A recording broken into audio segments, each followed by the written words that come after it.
You know, there are many ways of practicing the healing art, but I believe only one that heaven approves of, and that is nutrition, exercise, water, sunshine, temperance, fresh air, rest, and trust in God. And with that in mind, you've heard of the different cancer therapies that have been put on hold, or maybe the practices of those who were doing them were taken away from them, or people put in jail for doing anything other than what orthodox medicine said could be done. I'm sure you've all heard the nightmare stories. But the information I'm going to share with you this evening is information that no one can take from you. Does that sound good? No one can come and arrest the information. And that is very interesting, because as I give it to you, you in turn will be able to give it to others. And that way the blessing just keeps on permeating, a ripple effect through everywhere. It's very easy. So before I even start with the information, I'm going to give you the underlying principle behind what it is we're going to discover tonight. Well, you've heard of the Master Cleanse, the Palm Beach diet, the Beverly Hills diet, raw food diet, supplements, the Atkins diet. You've heard of all these things. Maybe you've even heard of Eat for Your Blood Type diet and all of these different things. And you try to make yourself find your way through the maze of information that is out there. And what we're going to do is we're going to wonder, how can we know which therapies are beneficial and which ones are not? And I'm going to go by principle alone. Disease, we'll start with this premise here. Disease or dis-ease is defined as a lack of health. Disease results when any cell is not functioning 100% of its design duty, whether due to trauma, toxicity, lack of communication, or a combination thereof. Remember me talking to you about the heart in that operation, and it was communicating with the brain, and the brain with the heart. And once the brain realized the heart was not pumping, the body began to shut down. There is an intricate communication between the brain and every cell in your body. A total communication. And what we're going to work on is we're going to work on allowing that communication to take place, and take place very well, unhindered. Sound good? We do not catch a disease or illness. We earn it. There's the principle. You don't just walk down the street one day and a bug traps you and says, that's it, it's over, your health is gone. That is not how it works. Disease is nothing more than the body responding to the wrong we have done to it. That is simply what disease is. It's just the body responding to the things we do. The body tries to make itself well, and that's all it's programmed to do. From the time we're conceived through the time that we die, all the body knows how to do is make you well. And it tries to do that in a variety of ways. Remember the pH scale that I've shared with you. The body is healthy when the cellular pH is between a 7 and an 8. That's where we'll find perfect health. Once you get below 7 on the pH scale, as far as your cells go in your body, that's when disease starts to set in. If you inherited a weak organ, say a heart, well, that's where the disease might start. If you inherited a weak liver, it might be there. It could be anywhere where there's a weakness in your body's makeup. That's when you drop below 7, that's what's going to take place. That doesn't mean you're instantly sick. You're instantly having different things that happen to you that you may have to end up in hospital or something. It simply means your body is going to start to deteriorate, and it'll start to deteriorate in the weakest tissue first. Your symptoms may not show up for a number of years, maybe weeks, maybe months, but they will show up sooner or later if you keep on doing the wrong things. Now, cancer doesn't manifest itself until the cellular pH is 5.7 or lower, according to Dr. Joel Robbins at in Tulsa, Oklahoma, at the College of Natural Health. And we have found this to be very true. A person has to be very much on the acidic side before cancer shows up. In all the blood work I've done, that holds true. Symptoms. Here's a strange thought for you. Symptoms are our friends. Symptoms are indicators that there is an abnormal condition within the body which is responding or producing a state of disease. It's responding to the wrong we do. A symptom or group of symptoms are given a specific name. Medically, this name is known as a disease or illness. A symptom is the body's effort to eliminate toxins from the body, an attempt to restore health and maintain life. And the problem that we have building up in our tissues is a problem of mucus building up in the body. Mucus builds up and builds up from the things that we eat. And you're going to discover in tonight's lecture how it is you can get rid of the mucus buildup in your system, have a healthier, younger, more vital body. Do you think we need supplements? I think there are certainly some people that require supplements because of maybe chronic health problems.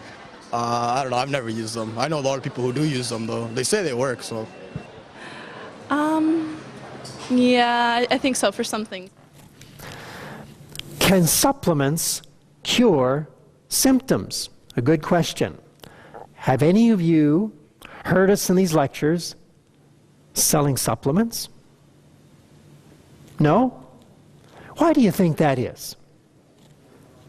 Haven't you heard doctors before? They'll say, get this supplement, get so much vitamin C, or get yourself some of this or that or the other thing. Well, personally, we don't believe in that. We believe everything we need to heal our bodies is found in the foods which God has supplied.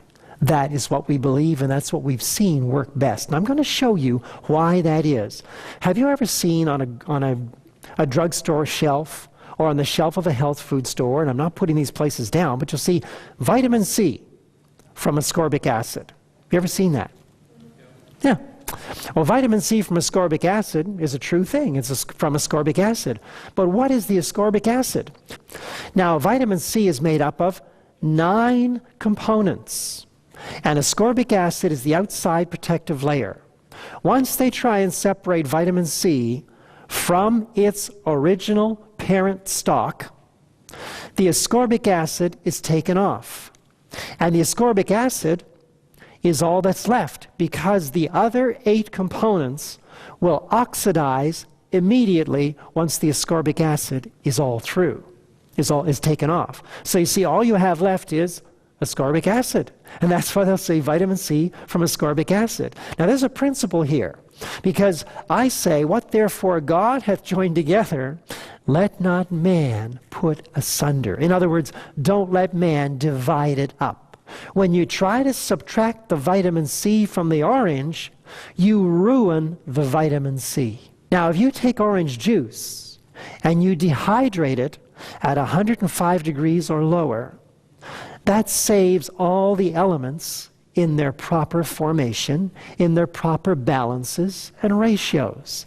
And if you have that as a powder and add water and drink it, or take it just as it is, mix it in a little capsule and take it down, you'll receive much, much better nutrition than just vitamin C, 500 milligrams, or 1,000 milligrams, or 2,000 milligrams. Much better. Your body won't be robbed of the nutrients. Your body, if that vitamin C goes in as ascorbic acid, your body, if it's going to use that ascorbic acid, has to make up for the other 8 components that were missing. And where's it going to get it from? It's going to have to rob Peter to pay Paul. But if you take an orange and juice it fresh, you're going to have all the balanced nutrients necessary to make that vitamin C usable in your body. Does that make sense? And one orange is about 250 milligrams of vitamin C. And you can probably eat maybe 2 or 3 oranges, maybe, if you really pushed it. That will tell you that all you need is somewhere between 250 to 750 milligrams of vitamin C, not 2,000. We need to think more about the foods we're eating and how our body is. Okay. Niacin, if we take just vitamins on their own, let's just take niacin separated from its mother compound.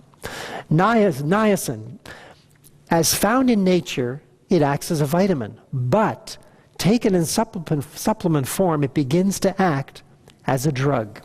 As a drug, it lowers blood cholesterol and triglycerides, but as a drug, it also has side effects including peptic ulcers, diarrhea, altered heart rates, liver disease, gout, and worsening of diabetes. So you see, you're exchanging one thing for another. It becomes harmful to you. Vitamin B6, pyridoxine, in large amounts can worsen Parkinson's disease and cause other nerve problems. If you want to make sure you're getting your B vitamins in proper proportion, in perfect ratio, it is very good to get them from something like bee pollen. Bee pollen contains 96 vitamins and minerals that they know of, and they're all in organic, living form, perfectly balanced, including vitamin B12. And if you had a tablespoon of bee pollen every day, you'd be making sure you get all your B vitamins. It is so easy. That's the only kind of supplement I would recommend. Go and get some bee pollen if you think you're needing more vitamin B. Now, there's also another principle involved here. You see, in an apple, there are 272 nutrients that we know of. 272. What's the highest nutrient content of any vitamin pill that you know of on the market? I've heard of things like Centrum with, 48 essential vitamins and minerals? 48? An apple alone has 272 that we know of. Once technology develops better than we have it today, I am positively sure we'll find even more nutrients in that apple, things we haven't discovered yet. If you're on a supplement program, you'll have to wait for scientists to discover more of the healthful compounds in plant foods, learn how to make or isolate them in a lab, and then, finally, put them into supplements for commercial sale. On the other hand, if you're eating fruits, vegetables, whole grains, nuts, and seeds in moderation, then you will be getting all of the hottest protective phytochemicals before they are even discovered. Sounds good, better, isn't it? It's a better way to go. Just get the stuff before science even discovers it. By the things which God made for our hands to put in our mouths. Very, very simple. Okay, can drugs cure disease? I just want to look at some interesting things. We're talking about supplements curing disease. Now we're talking about drugs curing disease. And I hope you see, supplements cannot cure disease. You're going to find out that not even drugs can cure disease. But here's why. The drug relieves the symptom, but does nothing about the underlying problem, which caused the symptom. This is why drug therapies are ongoing. So you see, drugs and supplements, as long as we only treat the symptoms, we will never have health. Because if you're taking a supplement of any kind, and your symptom disappears, and you stop taking the supplement, and the symptom comes back, what does that tell you? That the symptom was not cured. Whatever you were taking, be it drug or be it herb, it didn't cure the symptom.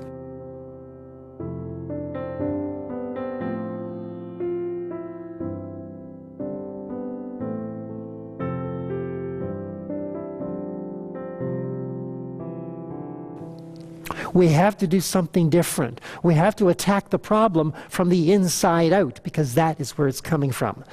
Now here's a statement from Professor Martin Payne, a medical doctor at New York University Medical School.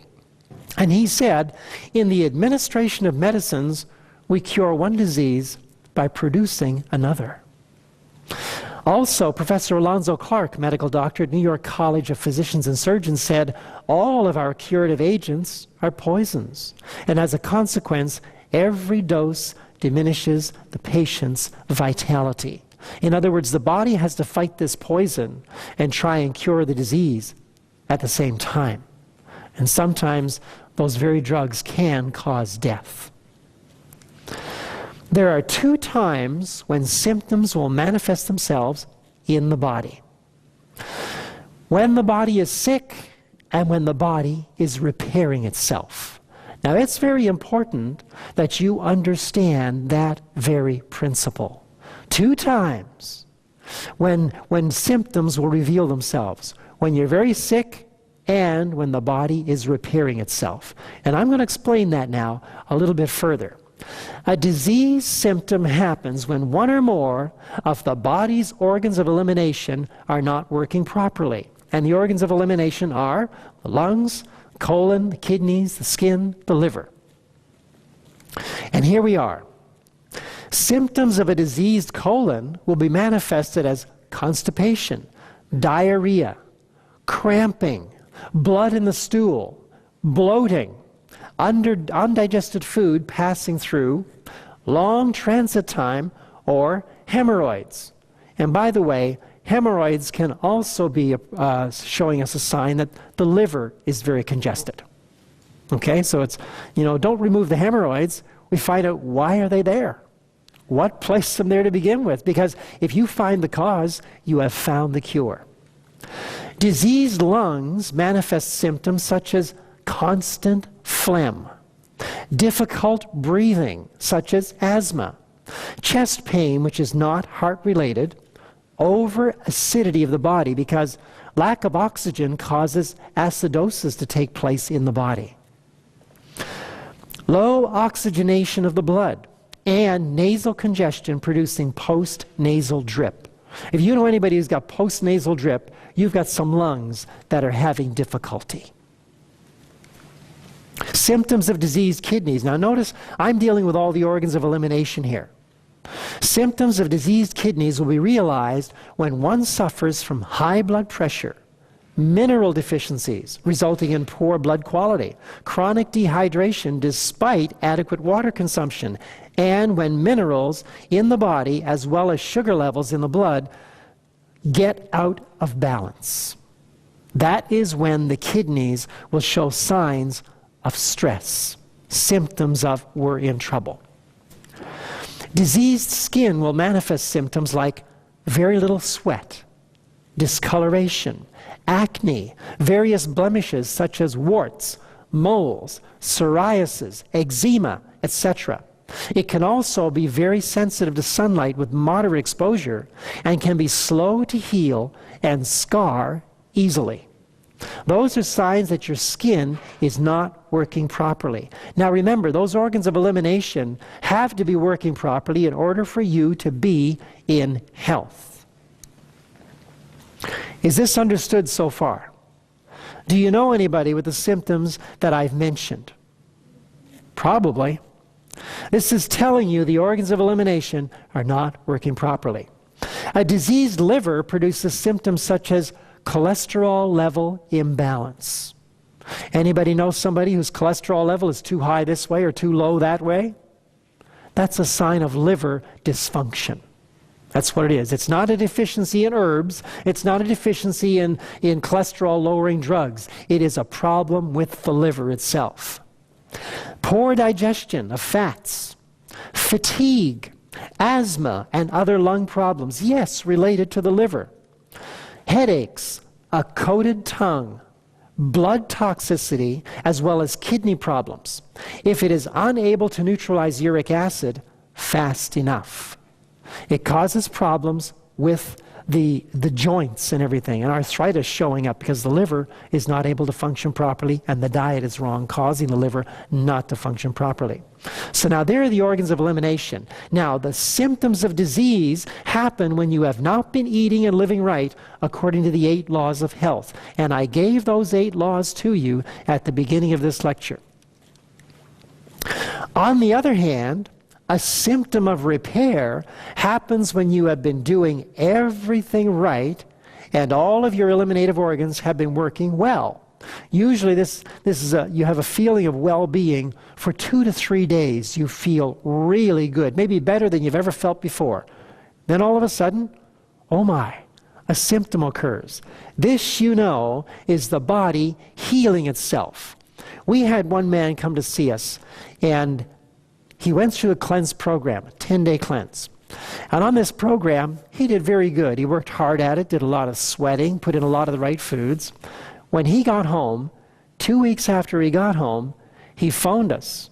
And he was talking with me, and he said, everything's going good except for one thing. I said, what's that? He said, I've got gout, and I'm doing everything right. And I said, are you eliminating properly? He said, yes. I said, are you sweating properly? Yes. His lungs were doing fine. Everything was working right, but he had gout. So he said, this gout is just like the gout I had 20 years ago. I said, really? I said, what did you do for the gout you had 20 years ago? He said, well, I went to the doctor, I got some salve, and I took some antibiotics, and it went away. I said, well, was it gone in a couple of days or 3 days? He said, yes, it went right away, almost immediately. I said, that gout that you have right now is the same gout you had 20 years ago. It's just that now, since your body was healthier, it said, okay, I'm going to take this gout and I'm going to get rid of it once and for all. Now that I've got enough time and enough energy and enough nutrients, I'm going to get rid of it. Now you may be thinking, uh-oh, does that mean I'm going to go through every single symptom I've ever had as my body heals itself and makes itself healthy? Not necessarily. You may experience nothing. You may experience some fatigue. You may experience some of the symptoms such as gout, maybe headache, maybe skin rash. We had one young lady that came to see us in her early 20s, and she had a rash on her arm. And the rash would come and go, come and go, come and go. She learned why the rash was there on our cleanse program, and she went home. Her mother was with her. She went home, and as she went home and did all the right things, she started to break out in a huge rash. But now she knew what was happening, and she said, okay, I'm just going to let the rash go. Well, this rash went all the way up her arm, on across her shoulder, and up the side of her neck, and started to go onto her face. And so her mother said, I'm going to take you to Mexico for a couple of weeks, and we'll let this thing work its way out. So she did. And when she was in Mexico, her mother told me that she looked like the Phantom of the Opera, because half her face was all broken out in rash, and the other half was just fine. But after 2 weeks, it started to clear itself right up, and her skin was more pure than it was before. So the body knew exactly what it was it needed to do, and since she knew what the body was doing, she got out of the way and did nothing intelligently and let the body heal itself. This is an absolute miraculous living machine, and the only machine that can fix itself if we do it very carefully. Now, the body is smarter than we know, and it's smarter than we can know, because we cannot make one. We can fix the camera, we can fix the chair, the computer, anything, because we make those things. But when it comes to the human body, we're actually very ignorant on how to fix it. But it'll fix itself. I'll show you how it's going to do that. How to ignite the body's healing ability. Here's what you do. If you want to, now this is specifically for people who want to really, really start a good healing practice with their body. You don't want to wait 5 or 6 years or 10 years to get perfectly well. You say, I want to get well as soon as possible. Are you with me? I think if you weren't interested in that, you wouldn't be at this lecture, would you? You want to know, how can I get well? How can I have this utopia of perfect health? Well, I'll show you. Here's what you do first. For 21 days, your foods must be 80% plus raw. Here's how you're going to ignite the healing process. 20% or 80% plus raw. That means you can still have some cooked foods, but the majority of your foods are going to be raw foods when you sit down to a meal. Have at least 2 16-ounce glasses of fresh squeezed vegetable juice daily for the 21 days. 2 16-ounce glasses of fresh squeezed vegetable juice daily. This is very important. What you are doing is you are giving the body the nutrients it needs to start repairing itself. But as your brain directs the body and what to do, you have programmed your brain to say, in 21 days, we are going to do some major house cleaning and repair. So get ready in 21 days. And the brain is going to do just that with all the organs of the body. Next, exercise for a half hour, 5 days a week, producing a good sweat each time. That's very important. Remember night number 2, I said about exercise? You've got to have the exercise or you will never produce a healthy body. So exercise, half hour a day, producing a sweat. And next, get lots of sunshine and fresh air daily by walking outside. Walking, by the way, is the best form of exercise. Lots of sunshine and fresh air every day for those 21 days. Then, be temperate in all working and eating habits. Don't work overtime. Don't eat too much at one meal. The human stomach can only house about 4 cups of chewed food. Pardon me, 2 cups of chewed food. That would be 4 cups of unchewed food. So imagine taking 4 cups of food, putting it on your plate, salad and so on and so forth, and if you chew that really well, it'll end up as about 2 cups of chewed food. Your stomach has a lot of ripples in it. And the stomach was never meant to stretch as tight as a balloon, so skin tight, that it cannot move the food around inside it. When you put in approximately 2 cups of chewed food, the stomach has room to move the food all around. And this enhances the digestion very, very well. But if you've eaten too much, then your stomach cannot move the food around properly and it sits like a rock in your system for long periods of time. And oftentimes the brain is called in to help move the food around when really it should be doing something else. Next, get at least 8 hours of rest every night. That's an order. 8 hours of rest every night, at least. Then comes the 3-day water fast. So now there's a purpose here in eating nothing, taking nothing into the stomach except water. No working or exercise during the fast. This means you'd be wise to plan the fast, probably on a long weekend. That'd be a good time to plan it. 3-day water fast, long weekend, great. I'll be able to rest a lot, relax my mind. There is to be no TV or other entertainment as the brain needs to focus completely on cleansing. Now, is there anybody out there in the audience that's a news freak? If you don't get your daily news on the television, you just don't know what you'll do with yourself? Well, if that's the case, I'm going to ask you, please give up the news for 3 days. Your body will love it. Those things stimulate your body, start to run adrenaline through the system as you hear of something that just starts your mind going. You don't want that to take place.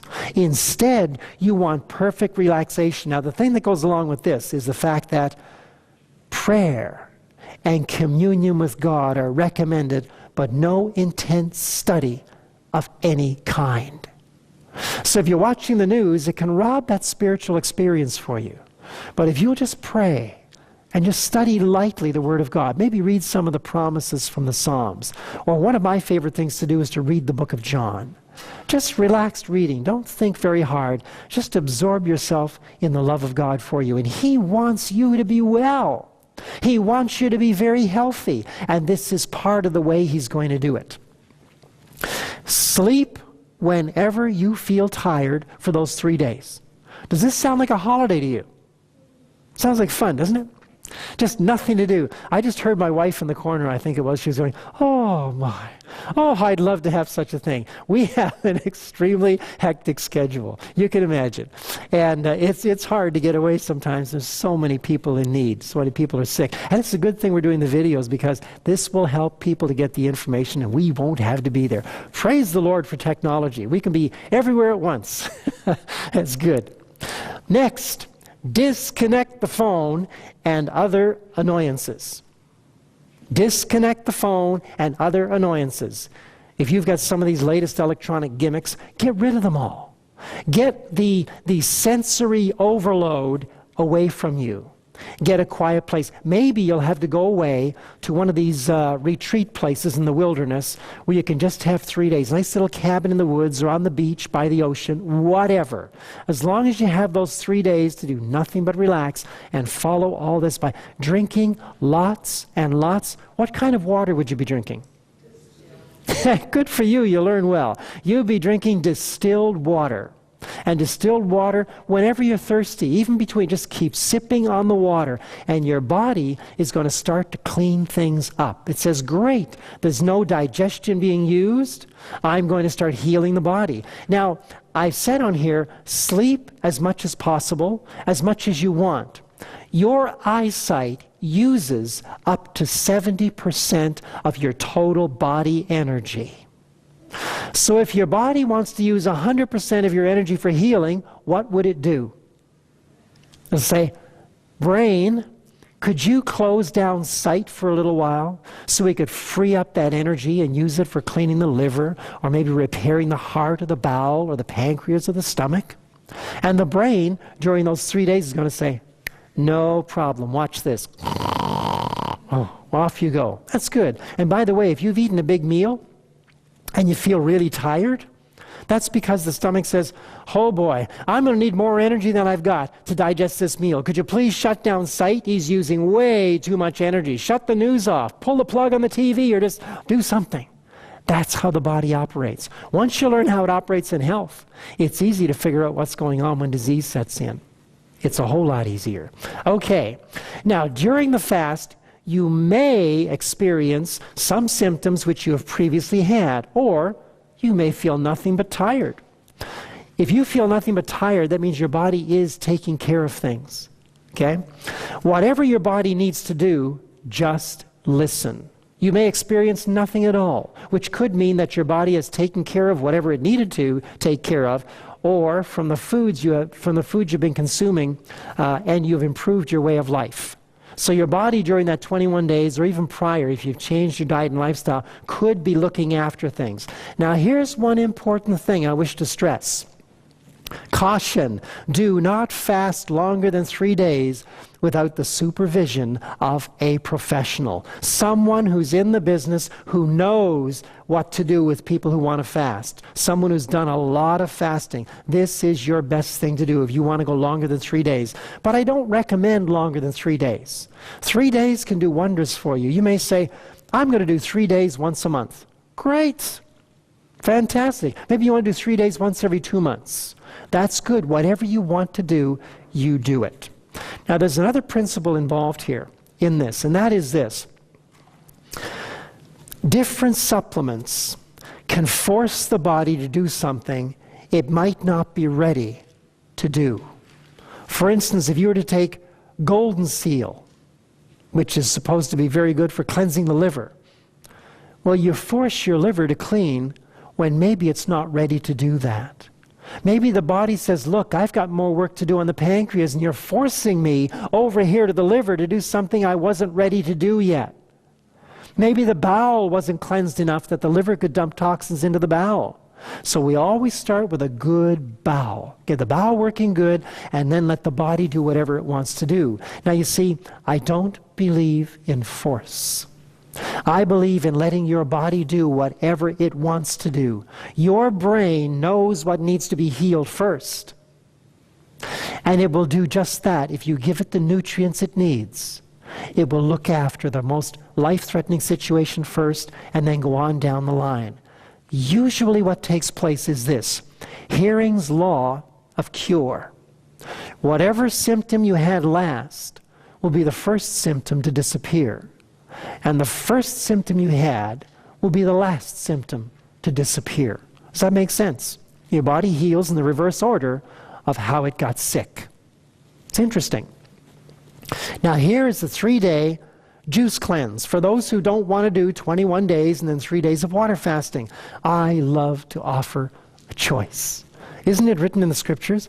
Choose you this day whom you will serve. Well, I think in all fairness, it's good to give people a number of things they can choose from. Here's the 3-day juice cleanse. For 3 days, drink 8 to 12 glasses of fresh squeezed juice.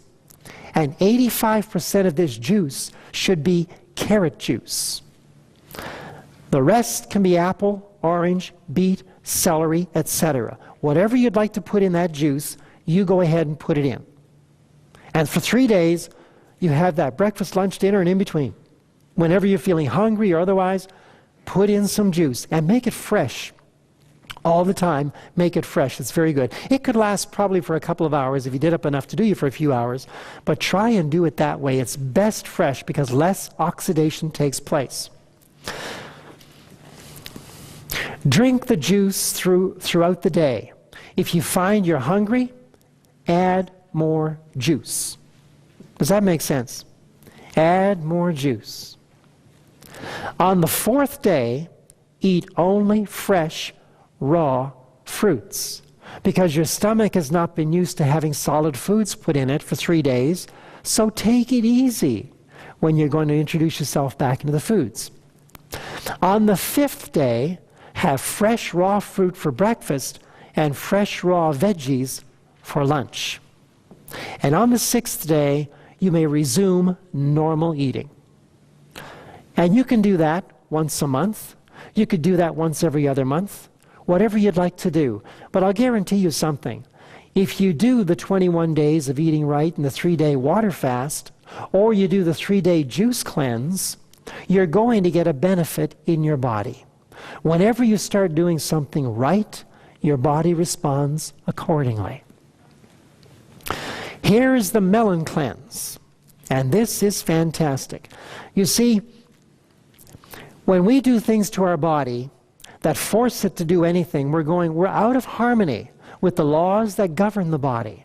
But when we give the body food and enable it to do whatever it wants to do, we're in harmony with physical law. Now the melon fast, this is one I recommend for people who have high blood pressure, who are not diabetic. If you're diabetic, this would not be a good thing to do for you unless you were non-diabetic or you were cured from your diabetes. And that's what happens when you get on the right foods, by the way. And I'm going to share more with you when we're finished with this section right here. The melon cleanse works like this. For 3 days, eat nothing but melons, cantaloupe, watermelon, honeydew, etc. You may eat as often as you are hungry, as melons digest very rapidly when eaten alone. Make sure the melons should be well ripened and drink plenty of water during the 3 days. That is very important. And if you think about this, this is putting a tremendous amount of cleaning in your body. And why is it that it lowers blood pressure? Well, what it does is these melons clean the nephrotic membranes of the kidneys better than anything else we know. So if you've got inorganic minerals or sediment built up in your kidneys, the melons will clean them out very well. We had one lady, her blood pressure was 185 over 135. Her doctor wanted her on blood pressure medication. And she knew when she took one of these pills, it made her feel very, very sick. So I was called upon to visit this woman and asked, what could be done for her from a natural perspective. I said, well, are you on the medication right now? She said, no, I'm not. I refuse to take this medication. I said, are you diabetic? She said, no, I'm not. She says, I just feel awful. So I said to her, after I prayed with her, go on nothing but melons for 3 days. She said, just melons? I said, yes, just melons for 3 days. She says, can I have toast? I said, no, just melons for 3 days. And her husband was with her, and he says, she'll eat the melons. She'll eat them. I'll tell you, she'll eat them. So she did. 3 days after she had started on the melons, her husband phoned me. I was in Edmonton at the time. Her husband phoned me and says, Rudy, my wife's blood pressure is 110/70. No medication. Isn't that amazing? That is absolutely amazing, but that's how the human body works. She had spent a number of years doing things wrong, causing her kidneys to be plugged up. And she said she urinated a whole lot during those 3 days, but her body felt better and better and better. And now her blood pressure was down to a healthier blood pressure, 110/70. Perfect blood pressure should be about 100/60, no lower than 90/50, and preferably no higher than 110/70. 120/80 is on the low side of high. Shouldn't be that high. Not at all. In health, it should be much lower. Okay, does that sound easy to do? If you really like melons, get a variety of melons. Mix them up into a melon cocktail. You can juice them too if you want. Watermelon juice is fantastic to drink. And drink lots of water with it. And this is a good thing to do too. You can rest while you do this. Or if you have to work, brain work is fantastic because glucose is all the body runs on. And there's lots of glucose in those melons. It works very well. Okay, now we're going to talk about grapes. Grapes are an incredible food. Now, the problem with a lot of people is this. This is probably the absolute greatest cleanse I have ever known, is the grape cleanse. The greatest.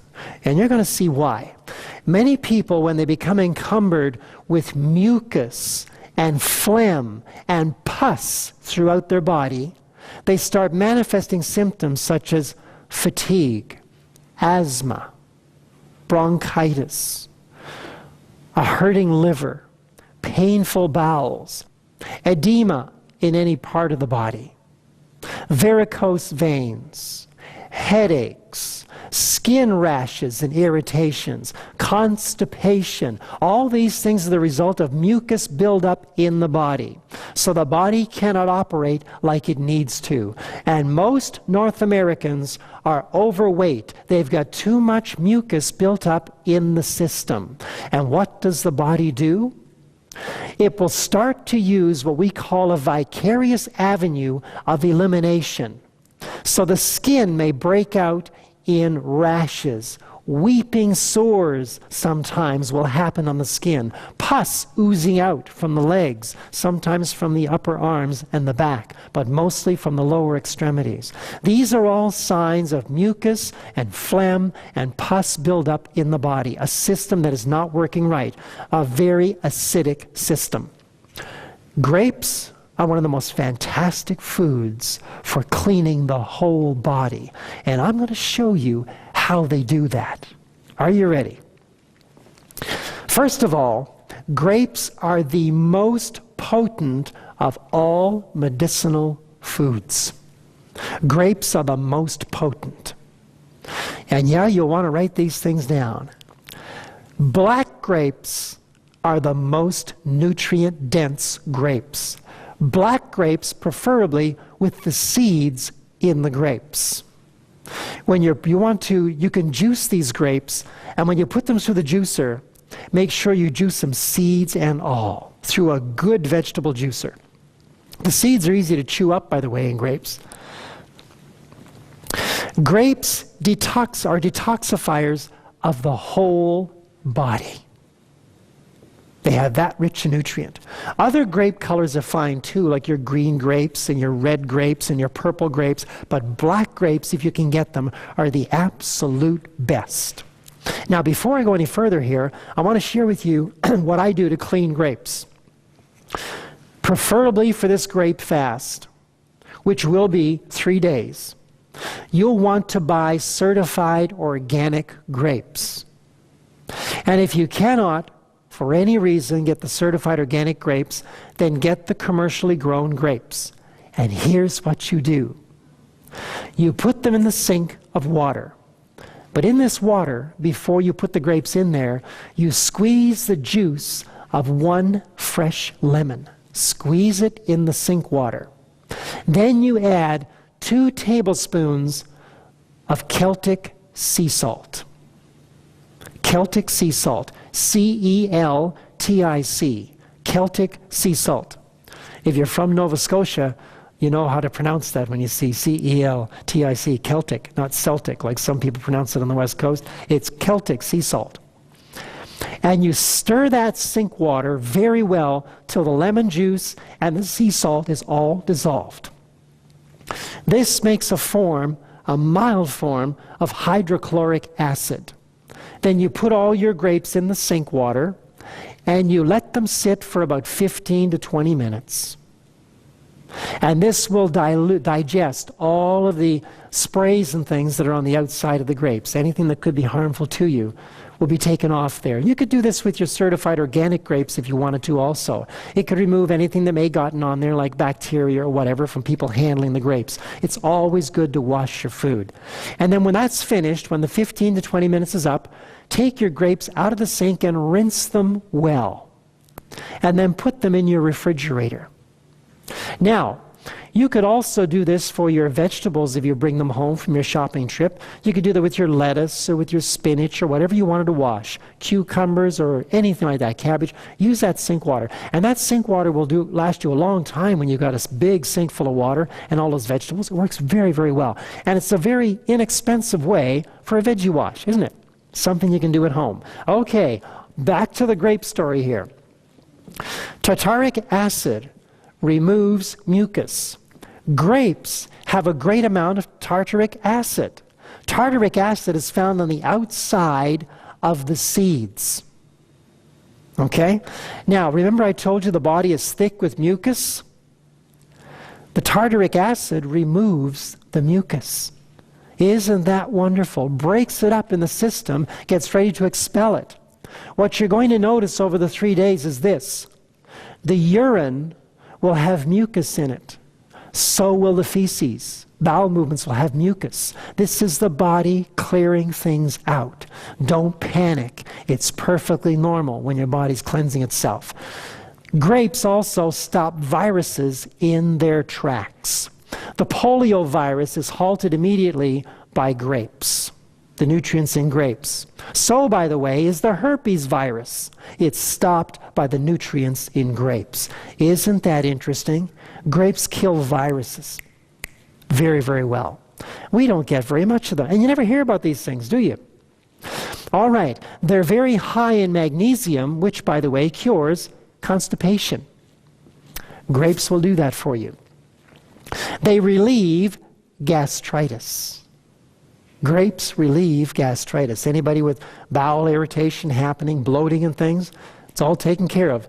It reverses chronic acidosis. That is the body dropping below that 7 pH level in the cells. Dropping below there, grapes reverse that and bring it up to a 7 to 8 cellular pH. That's what they'll do. It is just incredible. Now, their high iron content reverses anemia. You know anybody who's anemic? Chances are they're not getting enough of the ingredients from grapes. Now, I want to share with you something. It's not a matter if you get iron, because the grapes come with everything necessary to make that iron available to the human system. That is very, very important. Very important. You don't just take this nutrient from the grape or that nutrient. You have them all together. What therefore God hath joined together, let not man put asunder. Okay, they have ellagic acid, which scavenges carcinogens. Carcinogens are what? Cancer causers. So it scavenges cancer-causing materials. It has caffeic acid and is a cancer preventative. Caffeic acid prevents cancers from setting up to begin with. Isn't that interesting? And it's all right there in the grape. Also, they have a superior energy source. Grapes are a superior energy source. They eliminate stored solids in tissues. Anybody's got tumors or cysts in the tissues, grapes will dissolve that. Grapes help reverse heart disease, and you can see how. Grapes are absolutely incredible, especially the black grapes. They protect from antioxidant damage. Grapes protect the cells from antioxidant damage, the nutrients in grapes. And the list goes on. I'm not going to list everything here. I'm just going to list the key things, the key benefits for you. Grapes protect our bodies from airborne pollutants. Protect the, like no other food can do. Grapes protect the body. Grapes relieve mental exhaustion. Isn't that interesting? Anybody who's studying in college or university, and usually it's brain fatigue, major, they need to spend a weekend with some grapes and be restored. Grapes soothe the nervous system. That is so beautiful. In today's society, we are so messed up with our nerves, traffic going this way and billboards and everything just onslaughting our senses. We need a reprieve, and grapes can soothe the nerves. They improve calcium absorption, thus reversing osteoporosis.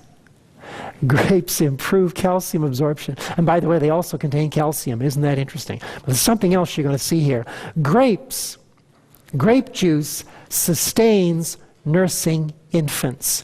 When the mother is unable to produce breast milk, fresh grapes will give the baby all it needs for nutrients. Isn't that rich? But it can't be store-bought. It has to be fresh squeezed grape juice. And grapes combined with nut milk make the purest blood. Grapes combined with nut milk make the purest blood. To achieve these results, grapes are best eaten alone as a meal.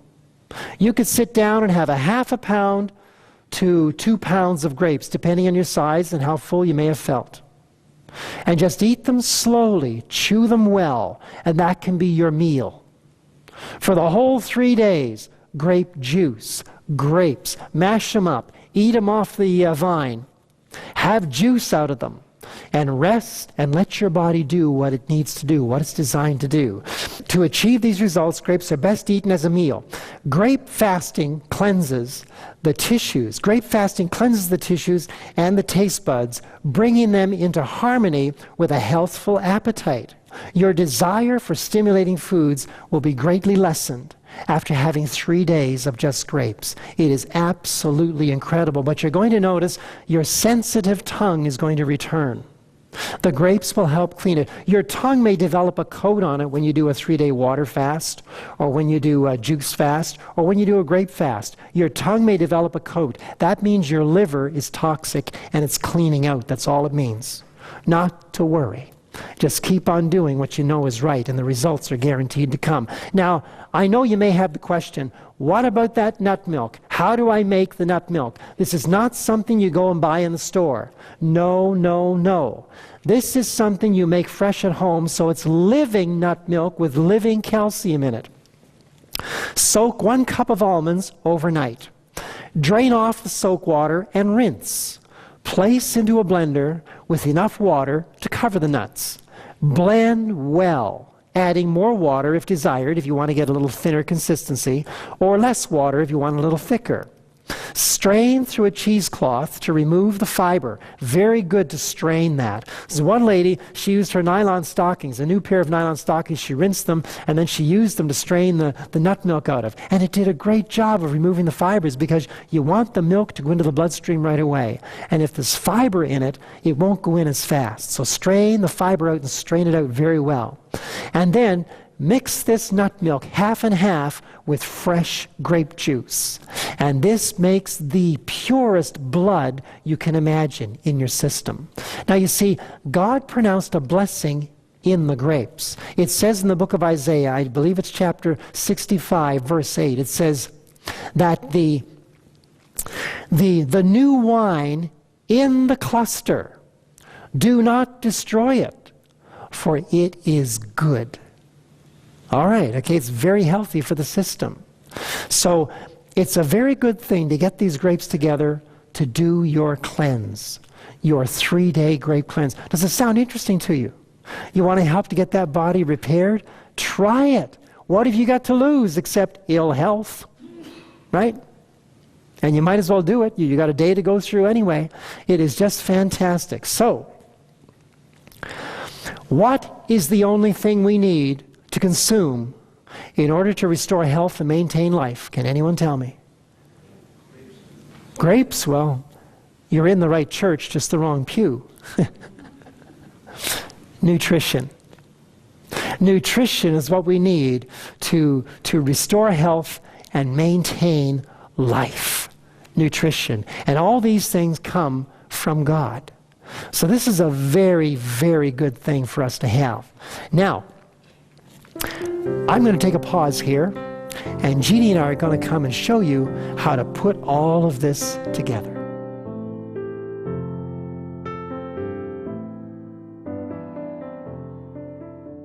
Okay, we're going to be showing you how to put everything together, and hopefully this will answer a lot of the questions that many of you may have. Oftentimes we get asked, how do we do all this? How do we start? Where do I begin? And so this is what we want to kind of address right now and give you some very practical things that you can do to help put it all together. So we want to start with some simple food combining rules. Do not have acid fruits such as berries, plums, or citrus with grains. Instead, combine those foods with nuts and seeds. And if you make a nice amount of these, they make a great breakfast, and it'll last you a long time. You see, we want to eat nutritious foods, but a lot of times we eat wrong combinations of foods, and these foods war with each other in the stomach. That is what you want to avoid. Eating citrus with toast or any kind of a grain is not a good idea.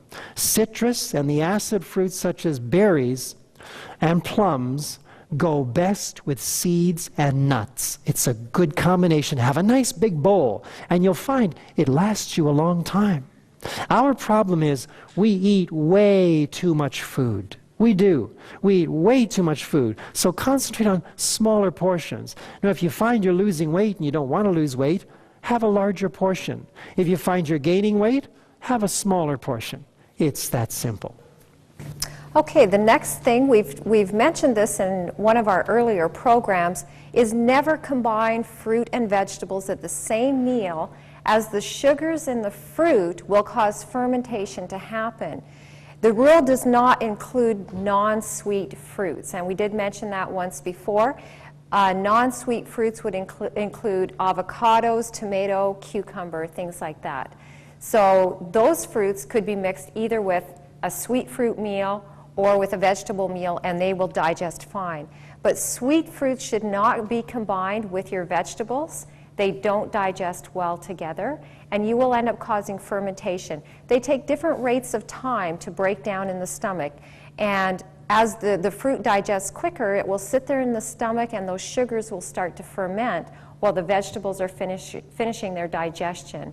So you'll find if you just separate your sweet fruits and your vegetables, don't combine them at the same meal, and you will avoid things like bloating, gas, and those types of digestion discomforts that many people experience. Okay, if you choose to include animal flesh in your diet, I would highly recommend that you do not have that animal flesh with any kind of a starch, such as rice, such as bread, such as potatoes, simply because that starch in your stomach with the protein concentrate of that animal flesh will actually absorb the enzymes necessary, like the pepsin, to break down the protein. And thus your protein is going to putrefy and the starch is going to ferment in your system. So you'll produce a lot of gas in the intestines, a lot of putrefaction, and thus a lot of encumbering of the body with toxic waste, causing mucus and pus in the different areas of the body. So don't do that. If you're going to eat your meat, have a small portion of flesh food with a large green salad. And that will be your meal. And that at least your body can start to deal with that and start to digest it properly. Although I don't recommend the eating of animal foods. If a person is listening and they really feel like, I just gotta have my meat, well then there's the way to have it. Until finally your body will say, I don't feel like even having that meat. And that's the day you're looking forward to. And that big salad would help the meat to move through quicker too, wouldn't it? Oh yes, all of these. See, the meat has no fiber. And so the salad with lots of fiber will help the meat to move through the system. Thank you. Okay, the next simple food combining rule that we've talked about is never eat large amounts of foods at one meal. And this would include, even if it's really good food, you don't want to be stuffing your stomach. As Rudy has mentioned, your stomach can hold about 2 cups of well-chewed food. So make sure that you are not overloading your stomach. It's hard for your stomach to move, to process food if it's full, if it's stretched full. So just put in the right amount and you'll find your digestion will be much improved. Okay, avoid too much variety at any one meal. 3 to 4 articles of food or kinds of food is plenty to have at a meal. You don't need to have 18 different kinds of varieties of food on the table. This encourages overeating, and it also causes a war in the stomach. This causes your mental faculties to not be as sharp as they could be or even should be. So just use myself, like Jeannie and I will have a breakfast such as this. It may be bananas and a half of pineapple and maybe a piece of toast with that. And that's it. That's breakfast. How many people sit down to breakfast like that?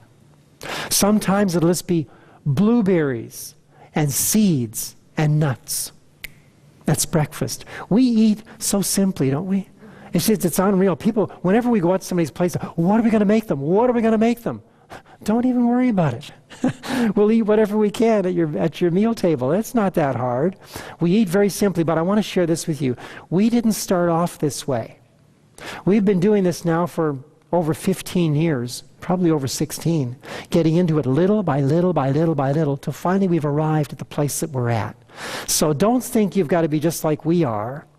Take it easy. Health reform is something that works very well and stays with you if you take logical steps and take them wisely and carefully, adding good things to what you're currently doing. Now, these steps we're sharing with you can help you to have much better digestion, and with much better digestion comes much better health. Now, we don't encourage mono diets. Some people, they get really stuck on mono foods, and so they'll decide, you know, I'm just going to eat mangoes. I just love mangoes, so I'm just going to eat mangoes. And you know, you will get out of balance if you just focus on mono diets or mono foods. You need to have a rainbow of foods into your diet. So make your meals varied from day to day. If we were to have a half a pineapple and some bananas and some bread today, we would have something different for our breakfast the next day. We don't have the same foods every single day for our breakfast or every single day for our lunch. So try to make sure that your meals are varied from day to day. And I'd like to give you some ideas. I often get people coming and saying to me, I really just don't know what I should even eat.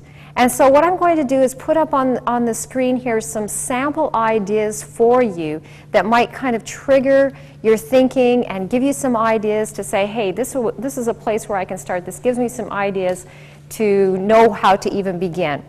So this is just a sample idea of what maybe some breakfast ideas could be. So first of all, you want to have several raw, fresh fruits with your breakfast. It might be something like grapefruit, banana, and pineapple, or maybe several different melons, or maybe kiwis and strawberries and oranges, or maybe it'll be fruit salad with something like banana ice cream and a seed mix. And by the way, for those that may not know how to do banana ice cream or some of these other recipes that we're going to talk about, we will be showing those recipes, some of them, on the DVDs. So for those of you that are interested in purchasing a copy of the DVD, you can check with the Amazing Discoveries, and they will have those available for sale that you can get. But these recipes will be included on the DVD, so you'll be able to see how to make them. So you want to have several raw, fresh fruits, and that's something that you should have at every breakfast. And then you want to have a grain. It's good to have a grain in there. Or if you're having, as Rudy has said, a citrus breakfast with oranges or berries, things like that, more acid-type fruits, then you'll want to omit the grain for the breakfast and just have seeds and nuts along with that. So if you're going to have a grain, you might have something like some porridge with some rice milk. I don't generally recommend the use of soy milk simply because most soy milks contain things that are excitotoxic or other types of ingredients that are not healthy. Just read the labels on there. You might even want to make your own soy milk. You can make your own soy milk, and you can make a healthy soy milk that could go onto your porridge that way. You can make nut milks very, very easy, very simple. As Rudy has shared, all you have to do is put some water in your blender, add some nuts in there, blend it up. If you want it to be more of a milk consistency without the fiber, just strain it, and that will take the fiber out. You might want a little touch of salt, maybe a little bit of honey in there to give it a little bit of sweetener. It's very simple to do to make some healthy milks. You might want to have some toast with avocado, or you might want to have a sprouted grain cereal. I know a lot of people are really starting to get into sprouting, and I really encourage sprouting. Your nutrients increase dramatically when you sprout your grains or your seeds or your legumes. So I really encourage you, if you haven't tried sprouting, pick up a good book on how to sprout and start sprouting. You will get a lot more nutrition into your body. So sprouted grain cereals, they're wonderful. We do, a lot of times we'll take raw oats, the actual oat groat. It's different. We're not talking about a rolled oat here. It's the actual grain before it goes through the milling process. And we'll soak that, and we will put that together with some other ingredients to make a nice raw porridge. And it's very delicious and very sustaining for the body. And if you want some other things on the side, you might want some things like nuts or seeds, maybe dates, raisins, figs, things like that. With any of your dried fruits, as we've mentioned before, make sure that they're unsulfured and they're not genetically modified. So you want to purchase them from a reputable source, preferably a health food store, something like that, where you know that they are not going to be containing ingredients that are going to be harming your health. So that gives you some ideas for maybe some breakfast ideas to get you started. For lunch again should be fairly simple. Always start with a salad. That should be your main course that you work around. Or even a green smoothie. Or you can do a green smoothie. Green smoothies are great. We gave you the recipe for green smoothie. Do green smoothies. That's like a blended salad.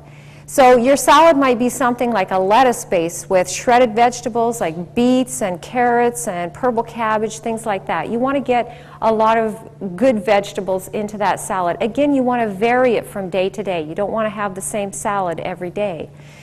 You might want to have some tomatoes, cucumbers, sprouts, something like that in your salad. Or maybe you want to make a cabbage-based salad. There's wonderful Japanese cabbage salad, which I will be hopefully showing the recipe on the DVD. It's delicious, and those are different ideas that you can do for a base for your salad. There's all kinds of varieties. You can get recipe books that are nothing but salads to give you lots of different ideas on things that you can do with salad. And then you should have some type of an entree. Now your entree could be either a raw entree or it could be a cooked entree. So if you had a raw entree, it might be something like pizza. Believe it or not, there's delicious raw food pizza, and that will be a recipe that I will be demonstrating. It might be raw patties, zucchini, spaghetti. You take zucchini and you put it through a little gadget. It's called a spiral slicer, and it comes out like angel hair pasta. And it's delicious. You can make up a wonderful marinara sauce or maybe basil pesto, something like that to go on there. It's delicious. Maybe you want to make a raw potato salad. That's usually done with something called a jicama. That's a root vegetable. I know it looks like a jicama, but it's actually a Spanish name, and it's pronounced jicama. And it's just a root vegetable, kind of round and sort of a tan color in appearance. And you just simply peel that, you cube it up in small little cubes, and you just put your ingredients in that you would put in for a potato salad, maybe some onion, different things like that. It's delicious. Or maybe you just want to have a cooked entree, and that's fine. Like we've mentioned before, we don't encourage people to do 100% raw food. We are encouraging you to do more raw foods, preferably aiming for about 80% of your foods in your diet being raw food, and then you have that window for cooked food of about 20%. So your cooked entree might be something like a baked potato or brown rice or whole grain pasta, legumes, something like that. That could be your cooked entree. And then maybe you want something on the side. These cheeses that I'm listing out here on the slide, these are actually vegan cheeses that we make. They're not something that you go to the grocery store and buy. And they're very, very simple to make. It's easy. You just do it up in your blender very, very quickly. So you could make something like cheddar cheese or Alpine cheese. Or you might have something like avocado with bread or crackers, something like that. Maybe you'd like popcorn. We love popcorn, and popcorn is great. We don't put butter on it. What we do is we take maybe some grapeseed oil, a little bit of grapeseed oil, sprinkle that over the popcorn, stir it through, a little bit of sea salt on there, and you know that tastes so similar to hot buttered popcorn, theater popcorn. It's delicious. Or for variation, sometimes we will take and we'll put olive oil on. And you can put all kinds of different seasonings on. Popcorn is great. So maybe you want to have some popcorn or some breadsticks, or maybe you want to make up a pate. There's wonderful pates that can be made. Zucchini chips, again, this is just where we're taking zucchini, thinly slicing it, putting it in a dehydrated tray. Sometimes I'll make a cheese to go on top and make these very cheesy zucchini chips. And again, those are very delicious. These are all healthy things that you can do, and you can feel good about eating these foods, and your body will be very thankful for them. Now, for supper, supper should be very light. If you're going to eat supper, it should be very light. Your body is getting ready to go to sleep. Your organs of digestion want to be able to rest when you go to bed. And so it should be something light. Maybe you want just some popcorn and fruit, maybe some banana ice cream. Again, we'll talk about how to make banana ice cream when we do our recipes. Banana splits, again, these are healthy recipes. These are not going to Dairy Queen and buying yourself a nice big fat banana split before you go to bed, because trust me, you're not going to sleep well if you do that. Banana milkshakes, very simple. You know, you can take some of this nut milk that Rudy was talking about, or you can take a rice milk, or if you can find a healthy version of a soy milk, put that into your blender. Take frozen bananas. All you do with your bananas is when they're nice and speckled, nice and ripe, you just take and peel them, put them in a Ziploc bag and freeze them for at least 24 hours, and then take them out of the freezer, and you can just start dropping your bananas into your milk. You might want a little sweetener in there. You don't really have to. We don't usually put any kind of a sweetener in. Just start dropping those bananas in until you get a nice thick consistency. Just let that blender run and keep dropping them in, and you'll get a milkshake. Add a vanilla bean. You can put some vanilla bean in. Sometimes I put a fresh vanilla bean in there, and it's delicious. So yeah, try some different things. Maybe you just want some toast and avocado, or maybe you would like to do something like smoothies. Now, smoothies are wonderful. You can get whole books. If you go to Chapters, you can get a whole book. It's called the Smoothies Bible, and they've got all kinds of ideas that you can do for smoothies in there. And again, this is something that's very nutritious. It can get a lot of good nutrients into you, but it's light. It's not something that's going to be heavy in your body before you go to sleep. Or maybe just some fresh squeezed juice. Just take your juicer out and run some veggies through there. We don't generally recommend just squeezing fruit because there's a lot of sugar in the fruit, and it's going to cause your blood sugars to increase, and you don't really want to be doing that. So If you do have it, dilute it 50% with water. Yeah. You feel like having fruit juice. Much easier on your pancreas. Yeah. And by the way, one thing I might mention here too is if you're juicing, you can combine fruits and vegetables in juice, not eating them with the fiber in, because it's the fiber that's digesting that's taking the time, and that's where fermentation would start to happen. But if you're juicing, if you're putting some carrots through your juicer and you want it a little bit sweeter, it's okay to put apple through your juicer too. You're removing all the pulp, you're removing all the fiber out of there. It's just the juice that's left, and the juice just absorbs in your body. It's not going to go through a process of digestion. So you're fine to combine the apple with the carrot, okay? So those are just some very simple ideas that you could do for your supper. And again, this is not meant to be comprehensive. It's just to give you some ideas of where to get started. Place to start now. I wanted to mention that I had stated earlier about mucus forming in the body, mucus and pus. Now, would you like to know what kind of foods cause that mucus and pus to form? Because I think I'd rob you if I didn't tell you what they were. You'd wonder, what are those mucus-forming foods? What are those pus-forming foods? Well, here's what it is. To begin with, all animal products. All animal products, from the meat to the cheese to the butter, are all mucus and pus producing in the body. Plus, all you vegetarians out there, get ready. I'm going to take away some things from you. Potatoes, breads, your starches, rice, all your grains are mucus producing and pus producing in the system. Okay? So now you think about that. There are ways to enjoy these foods without them having those kind of effects on the system. And it's like this. If you take your potatoes, if you want to have boiled potatoes, after they become soft, you can poke a fork right in them, and you want to remove the mucus-producing effects of these potatoes, put them in the oven for 30 minutes.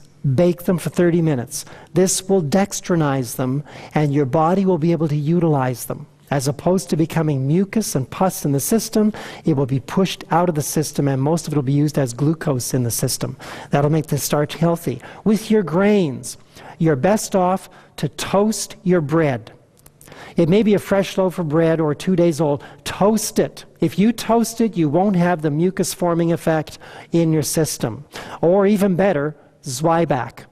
Zwieback makes very good blood because it's been well dextrinized, and that's the key right there. And with the rice, use your whole grain rices, but remove a lot of the starch off of the rice with cold water after you've cooked it, and then if you want to rinse it in hot water to get it warmed up again, that's fine. But that will help reduce the mucus buildup in your body. And when you're eating these foods, use them in moderation. Don't make them the main course of your meal. The main course should be greens in your meals with vegetables. Lots of greens. A green smoothie, and with your foods that are done right, you'll have no problem with mucus building up. And you're going to discover some interesting things. You'll have more energy. Your brain will become clearer thinking. Your skin will become different.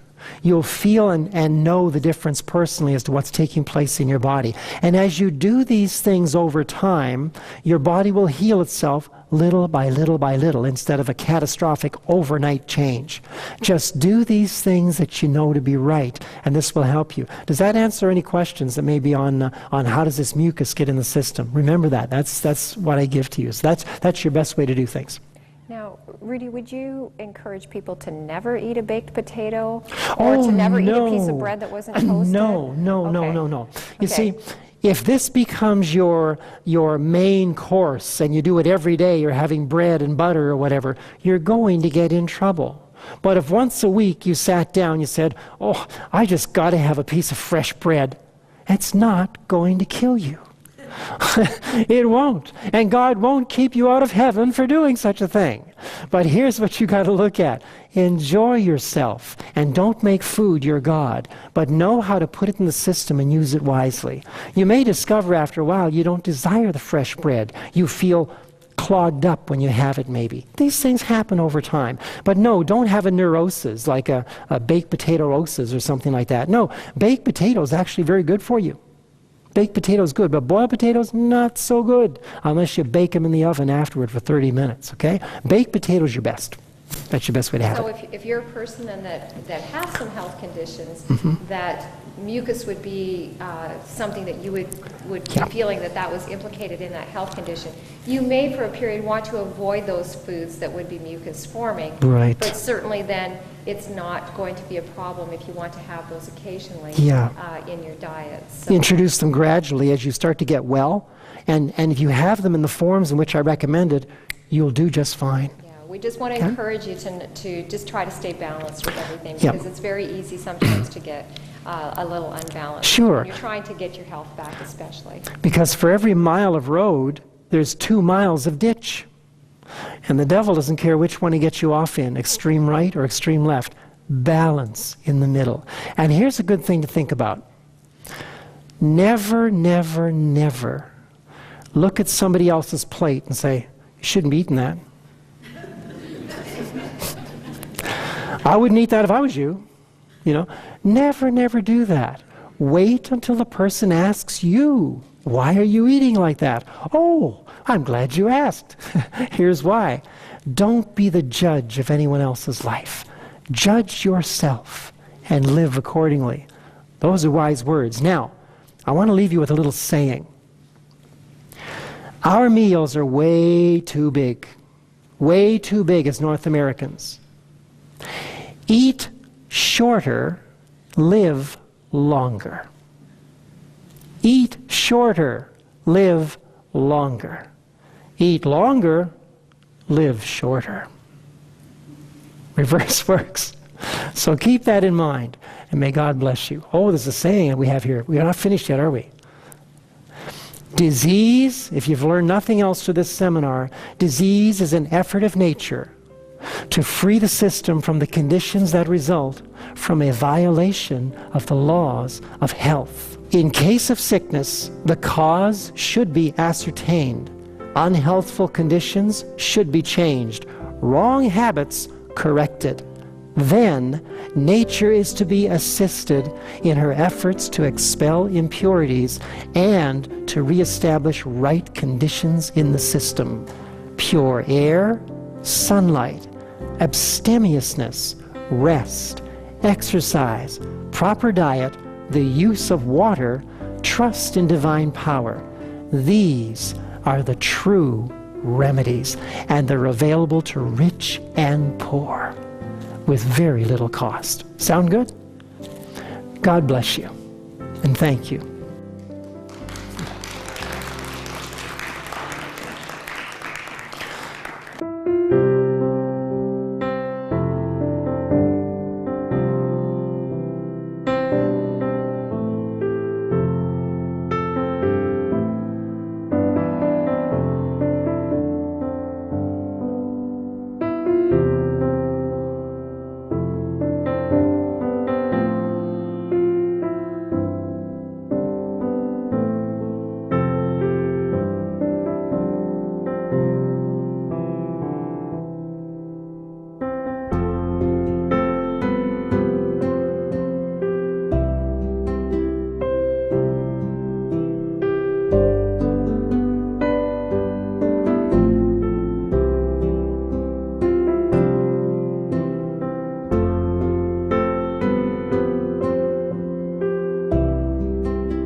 you.